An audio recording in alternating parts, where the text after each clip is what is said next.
อันนี้ขั้นตอนเฮ็ดโยเกิร์ตที่แล้วเมื่อเราตื่นมาเราก็มาเปิดเบิ่งว่าโยเกิร์ตเรามันได้ละบ่ประมาณ12ชั่วโมง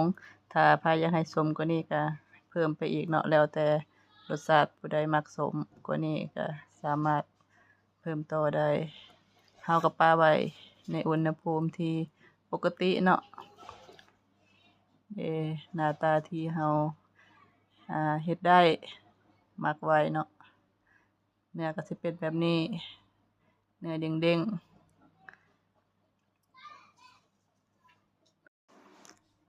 วันนี้เราสิมาเบิ่งขั้นตอนทำอิฐเนาะที่เราจะเฮ็ดโยเกิร์ตรสธรรมชาติเนาะส่วนผสมมีอยู่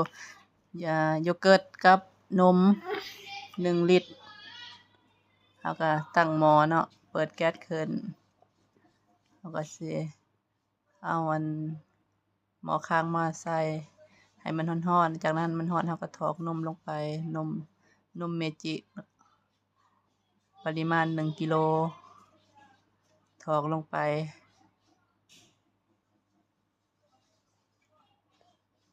แล้วเปิดไฟปานกลางเนาะบ่แห้งจนเกินไปเราบ่ต้องต้มให้มันพดเด้อ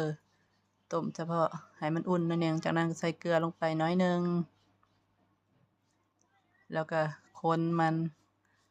นจนกว่าให้มันอุ่นสม่ำเสมอค่อยๆบ่ต้องให้มันพดบ่ต้องต้มจนให้มันพดต้มมันอุ่นเนาะคล้ายๆเราอุ่นนมนี่แหละแล้วก็คนไป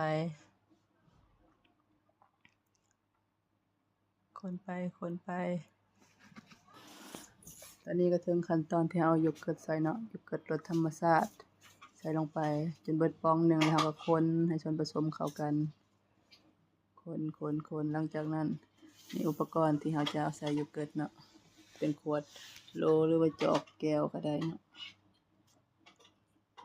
ตักใส่ตามปริมาณที่เราต้องการตักเนาะต่อไปคันผู้ใดอยากได้โยเกิร์ตที่มันรสหวานขึ้นเนาะเราก็เพิ่มนมข้นหรือว่านมมะลิเนาะใส่ลงไปตามปริมาณที่ต้องการความต้องการมักหวานเนาะใส่ลงไปหน่อยหนึ่งจากนั้นก็ตีนมกับนมมะลิให้มันนมข้นให้มันเข้ากันหลังจากนั้นสิ่งที่โยเกิร์ตของเราเนาะตักใส่ขวดที่มันแล้วต่อไปเนาะโยเกิร์ตที่เราตักใส่ขวดโหลเราก็จะมาเอาไว้อุณหภูมิปกติเนาะอุณหภูมิของปกติเราก็เอาผ้าแพร่ปกไว้เพราะว่ามื้อนี้อากาศมันเย็นเนาะฝนมันตกก็เลยปกไว้หลังจากนั้นตื่นเช้ามาประมาณ12ชั่วโมงเราก็จะมาเบิ่งเนื้อโยเกิร์ตของเราเนาะว่ามันสิเป็นเนื้อแบบใดมันก็จะได้เนื้อประมาณนี้เนื้อมันก็สิแน่นๆแบบนี้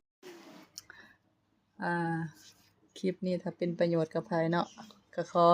ฝากทุกคนกดไลค์กดแชร์กดติดตามให้เนาะเพื่อจะมีกำลังใจเฮ็ดคลิปต่อไปอีกเนาะเฮ็ดคลิปอาหารต่อ